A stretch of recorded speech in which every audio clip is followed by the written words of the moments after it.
What's going on, everyone? Riley here, and today I'm going to be talking about 5 great manga recommendations for comic readers, so stay tuned.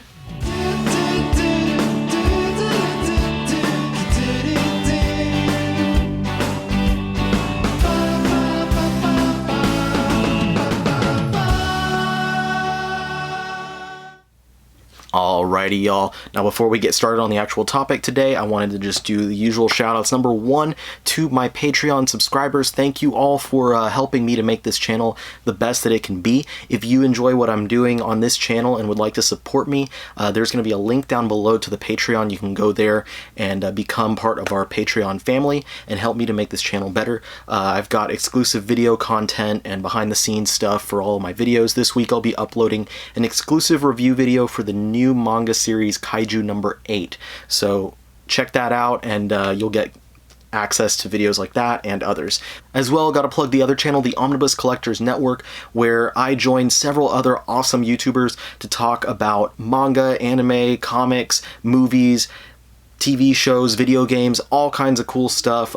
We do multiple shows every single week, so subscribe over there and check us out, because if you like what I do here, you'll definitely like seeing us over there. And without further ado, let's go ahead and jump on into this. Now, last week I put out a video where I was recommending 5 great comics that manga readers can enjoy.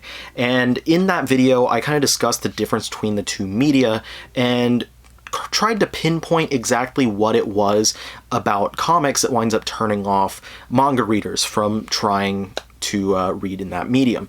And the main thing that I focused on was the fact that I think one of the big reasons a lot of manga readers are turned off by comics is because of how daunting it can seem and overwhelming it can be when there's talking about mainstream superhero comics from Marvel and DC. There are decades worth of continuity and dozens of different series for all the most popular characters, so walking into a bookstore, it can be really difficult to kind of decide what book to pick up if you're interested in a certain character or a certain team. Now, in coming into this video, I wanted to do the same thing and kind of discuss what those hesitations are that keep comic readers from wanting to read manga. And I thought a lot about it, and I know there's some stuff like, of course, a lot of people are turned off by the fact that the manga reads from right to left instead of left to right, and I don't really have much more advice than just, if you want to read manga, just pick something up that entices you and keep reading at it until your brain gets used to reading the opposite way. It might take a few books, but if you want to, you'll keep at it, and like anything in life, you get better as you go. And I think another big detractor, aside from that, might be the subject matter of a lot of manga, and especially when looking at the most popular series and the most popular anime that wind up being on TV, a lot of Western readers are typically an older audience, and the most popular anime and most popular manga are typically the ones aimed at a younger audience, usually teenagers and stuff like that. So those things might not be very enticing. I know that there's a lot of people who are turned off by the frantic action with loud and often annoying voices and stuff like that. It's just not really something that people are interested in. But of course, that's just the top layer of when it comes to manga and anime. That's just scratching the surface. And what I wanted to do here was not talk about those differences as being things that would keep comic readers away from reading manga, but talk about the deeper things that really become difficult to overcome when you're trying to look at something new. Now, I said this in the previous video, but at the base of all things, manga and comics, Western comics that is, everything's just comics. And at the heart of it, if you enjoy Western comics, you're going to find a lot to enjoy in manga. And I know that when people discuss, what's the difference between comics and manga, a lot of people will jump in and start discussing, and I do this, I talk about the cultural differences between the West and the East and how those influences kind of change the way that things are written and the differences in the art styles and stuff like that. But that is part of what makes it overwhelming for comic readers, is when usually someone comes out and says, hey, I read a bunch of comics, but I've never read manga. What's the difference? They're bombarded with all of these things, and it's a lot to take in. But I think that pushing all those other things aside, I believe that I might have pinpointed the thing that is truly at the crux, is the base of all the differences between the two media that will turn off longtime comic readers from exploring manga, and that is the lack of familiarity. Now, it's basically the exact issue that manga readers have with comics, except the other side of this same coin. Whereas manga readers are overwhelmed by comics because there's decades worth of continuity, us comic readers are familiar with that continuity. And we're familiar with those characters that have existed for decades, and all these plot lines that have existed for decades, and that familiarity becomes comfortable for us. So while it might turn off someone who's used to reading manga, where you really don't need to know much about continuity, if you like a series, or if a series looks interesting, you jump in with volume 1 and you read until the end. But with comics, where there's multiple different ongoing titles and mini-series and all kinds of crossover things with all of the, characters that we're familiar with, someone coming in from the outsider is going to be overwhelmed with that. But for us, comic readers who have been at it for a while, that's not always a daunting thing. It can be, but usually we have that familiarity with the characters that I could go into a store and pick up a random volume of Spider-Man and know what's going on without having to worry about reading decades worth of continuity to catch up. You could probably leave comics, stop reading comics for a decade, and come back and pick up a Batman comic and literally not have to do more than maybe a quick Google search about something that happened in that period while you were not reading. Because we're familiar. We're familiar with the characters, the villains, the protagonists, the heroes, all that stuff. We're familiar with decades worth of continuity and all the settings and all this stuff, and it's comforting to be familiar with all that. But when you look at manga, that familiarity and that comfort doesn't exist, because you don't have all these series that have decades worth of continuity that they're sitting on, that someone who's familiar with, superhero comics is going to be able to jump into and understand. Instead, we have hundreds of different series, each of which take place in their own universe, that are completely disconnected from each other. And there are some series like Attack on Titan or My Hero Academia that have spin-off titles, but for the most part, when you look at manga, it's one series, and there's hundreds of different single solitary series that become overwhelming for someone who's not already familiar with manga. And you sit there like, where do I even start? I don't know what series I should start with, because there's no continuity, there's no guide, there's no, like with DC, if you want to jump into DC and understand all the major events and stuff, you could tell someone, oh, check out Crisis on Infinite Earths. Or for Marvel, if you want to get the past couple decades worth of stories, you can say, hey, check out Avengers Disassembled. That kind of kicks into motion all the stuff that happens for the next 10 years. But that doesn't exist in manga. So I know that people are going to say like, oh, well, what about creator-owned comics? What about stuff from like Image or Dark Horse? The things that are not part of existing continuities, that don't have decades worth of stories that we're familiar with. There's still familiarity there in the creators. For instance, if you were enjoying Uncanny X-Force by Rick Remender back in the day, you might look up and say, oh, I enjoy this, let me see what else he's done. And then you'll be guided over to check out stuff like Fear Agent. And then if you're like me, once all his stuff at Image started popping up, like Black Science and Deadly Class and Low, you immediately latch onto that because you know that you enjoy those things. So there's still familiarity when it comes to creator-owned work, in that we are familiar with those creators. And in manga, once again, we don't have that privilege of that familiarity, neither in the continuity or the stories or in the creators. Unless you're talking about something like Tsutomu Nihei, which did artwork on a Wolverine miniseries back in the day, then you might have a little bit of familiarity there. But that's one creator out of the whole gamut of creators that work in manga. So where do you find familiarity? That's the thing that I wanted to tackle, is finding familiarity in manga so that Western readers can latch onto something with a little more confidence, in that they may or may not enjoy it. And that comes to being about genre. Now, there are literally manga for anything, which means that if you know that you're a fan of stuff like crime drama or sci-fi or fantasy or anything like that, you're going to find a manga that will appeal to that interest. And that's where I'm going to be basing my recommendations, is looking at 5 different books that fall into different genre that Western readers will easily be able to enjoy. And this is going to help lead towards expanding your interest in manga and what manga series you read by looking at other series in the same genre or other series by the same creators and stuff like that. Because just like with Western comics, you become familiar with the creators and it opens you up to reading more things by someone that you're familiar with.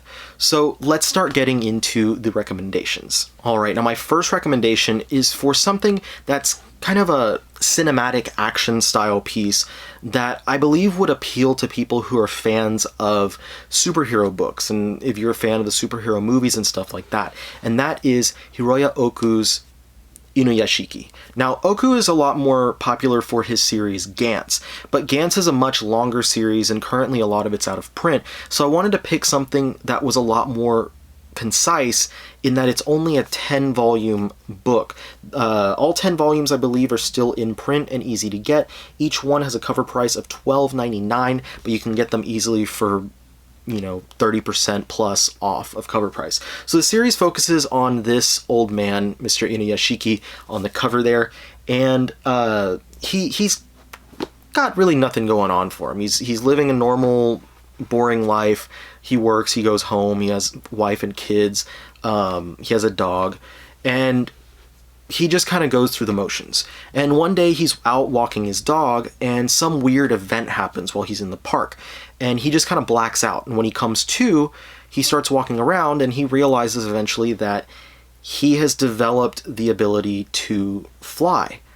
And he realizes that it's because his body has been replaced with a robot body.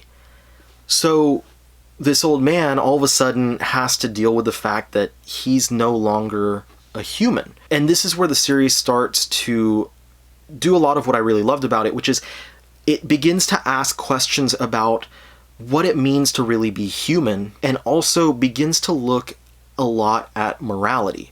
Because Inuyashiki, with his discovery of his abilities, his powers that he's gained from his new robot body, he decides that he needs to use all of this for good. It's very much like Spider-Man taking from Uncle Ben, with great power comes great responsibility. He takes that responsibility to be a good guy and start helping people and stopping criminals and stuff like that. Now, at the same time this event happened that changed Inuyashiki, there was a young boy who was at the park at the same time, and this event affected him as well. And this boy was also transformed and given this robot body. Now, here's where the morality play comes in, where this boy decides that he's no longer human. While Inuyashiki has decided it's not what I am, but it's how I am, it's who I am that makes me human. This boy says, I'm no longer human, there's no point in me acting like I am. I'm just going to do whatever I want. So now you have the power, but a lack of responsibility. And the series really explores beautifully the differences between the two characters. And then, of course, eventually they have to cross paths, and it's about who winds up coming out on top, the old man or the young boy. So it's a fantastic series. Like I said, 10 volumes, it wraps up easily. It's easily available out there, and it's a really quick read with beautiful artwork that I really love. It is a little mature, so keep that in mind, but if you are a fan of action stuff, superhero stuff, this is a great series to check out, and it will turn you on to other works by Hiroya Oku, including Gantz, which is, like I said, his most popular work, which while it's out of print, it should be available to read online readily. Now, my second recommendation is going to be one for the crime fans, for the thriller fans.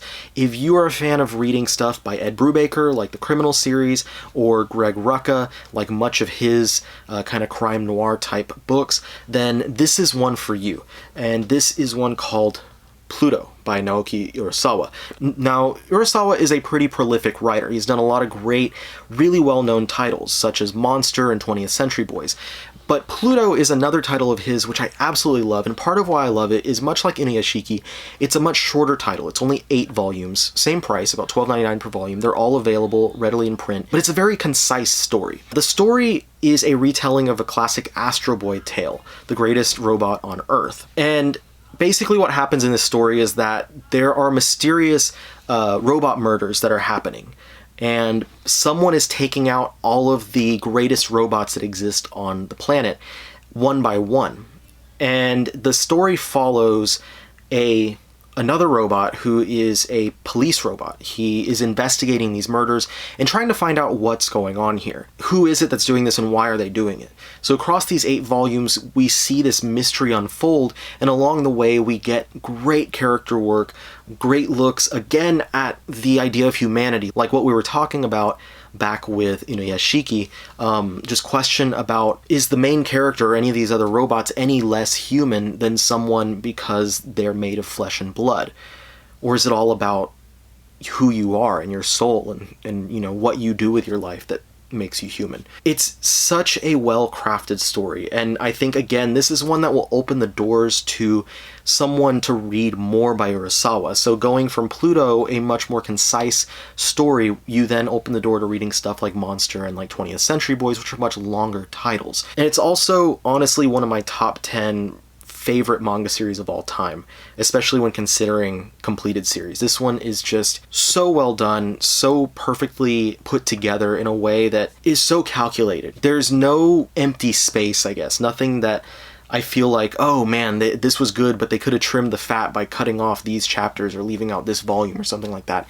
It's just expertly crafted work with amazing characters and a great plot. So if you're into crime stories and mysteries, definitely try out Pluto.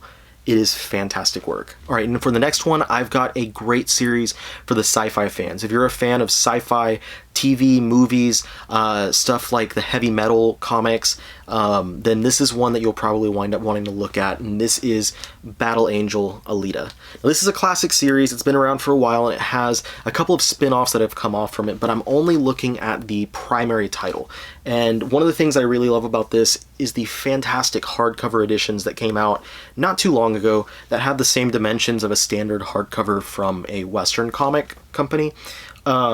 So it blows up the artwork really nicely, which is awesome because there is some fantastic art within this series, and it's really nice to see it on those blown up pages. Now, the series is kind of set in this future dystopia where the rich and powerful have moved away from the planet and exist in this kind of floating paradise above Earth. And back down on Earth, everything's left to kind of rot and fall apart, and people live in these slums where they have to fight for their lives, and it's really just not the cleanest and best environment. Now we follow Alita, the main character here, as she kind of comes up to her own, and we see the world through her eyes as she explores different things that's going on in the world and different types of characters throughout the run of this original series. There are a ton of really fascinating looks at this future dystopian world and how she ties into it, and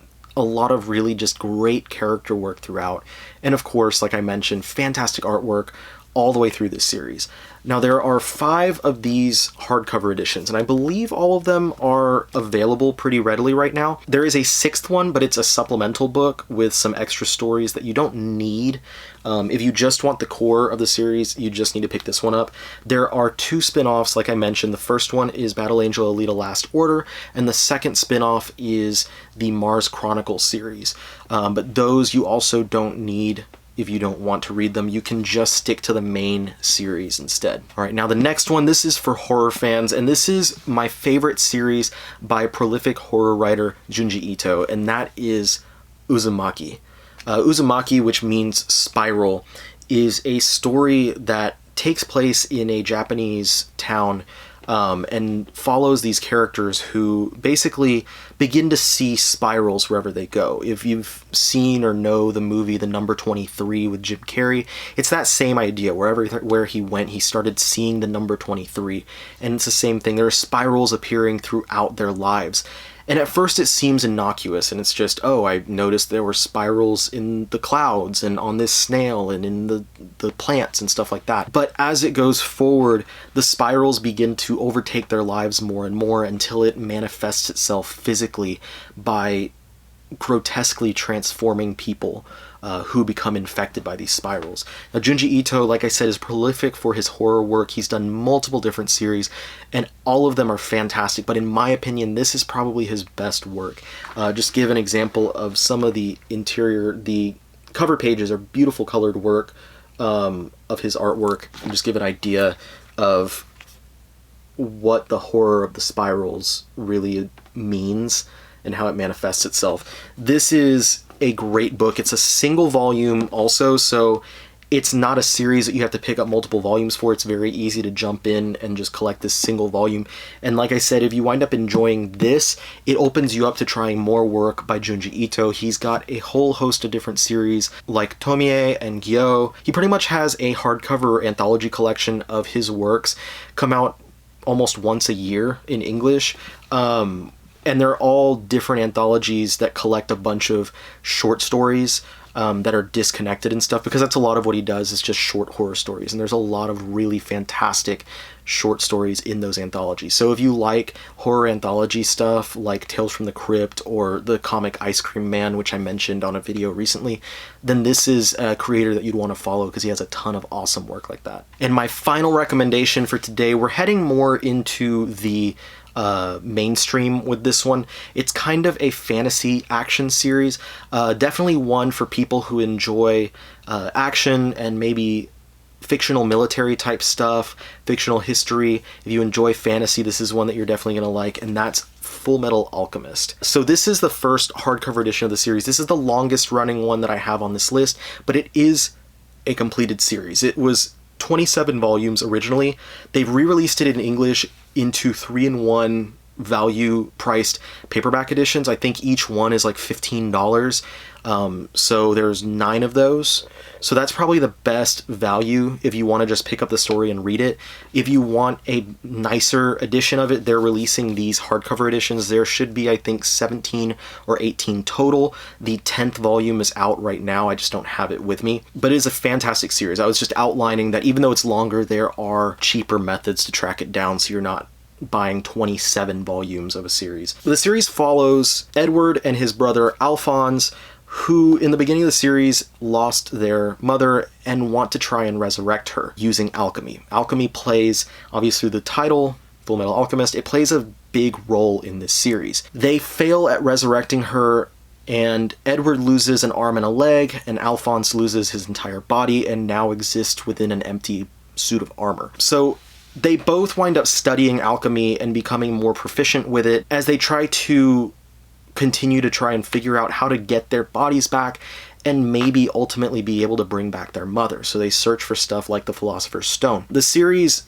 starts off as a pretty standard action type manga, but as it evolves, as it goes forward, the world gets bigger and bigger and bigger, and we're introduced to these much bigger concepts and so many characters from across the globe, including seeing characters from other continents and stuff like that who have completely different cultures than the main cast of characters. And it just becomes this exciting look at this cavalcade of interesting characters with their own very specific abilities, but also this very deeply written conspiracy plot that comes out behind what's going on with the military and their possible involvement in all of these things around Homunculus and the Philosopher's Stone and stuff. So definitely one of the finest pieces of action manga that's out there. When you're talking about mainstream stuff like the Narutos and the Bleaches and the One Pieces and stuff like that, Fullmetal Alchemist always stands tall because it's one that, while it is a little longer running than the other stuff that I was mentioning at 27 volumes, it's a very concise series. It doesn't waste any space, it doesn't waste any time, and it tells a story that is so expertly crafted with fantastic artwork and such great original characters that it is constantly being lauded as one of the classics and one of the best series. If you are interested in this but you don't know about picking up the books and stuff, there is a couple of anime adaptations. The first one adapted closely to the manga for the first few volumes, and then it completely goes off left field and adapts its own storyline because the manga was still ongoing at that point. But the series did get a second adaptation called Fullmetal Alchemist Brotherhood, and that is the one that adapts this manga in its entirety very closely. So if you're curious and don't know about buying a book and you have access to, I think it's on Netflix, then you can watch the Brotherhood series on there and decide for yourself what you think. But suffice to say, I would say it's one of the finest manga series out there. It's just like I said, expertly crafted material. And it also brings you into this creator, Hiromu Arakawa, who doesn't have as many different series as some of the others that I was talking about, but she has a great kind of slice of life series with the exact opposite feel of Fullmetal Alchemist called Silver Spoon, if slice of life applies to you. So anyway, those are my 5 great manga recommendations for comic fans. These are 5 series that I think are great for fans of different genre and stuff. And by reading any of these, this will open you up to more stuff from other creators or more stuff from the same creators. Now, if y'all liked this one, I'd be happy to do more manga recommendation videos for comic readers. I can do more action recommendations, more sci-fi recommendations. Just let me know in the comments down below what you would like to see from future videos in this same wheelhouse. Now, if you enjoyed the video, please remember to hit that thumbs up, and if you haven't yet, click that subscribe button so you'll be notified of all the awesome videos that I release every single week. Now, I appreciate all of you for staying around and watching the video with us. I hope that this was entertaining as well as informative. And if you're going to pick up one of the books that I talked about today, please let me know down in the comments down below, because I am very curious to find out. Anyway, again, thank you so much for watching the video, and I will see you guys on the next one. Peace out.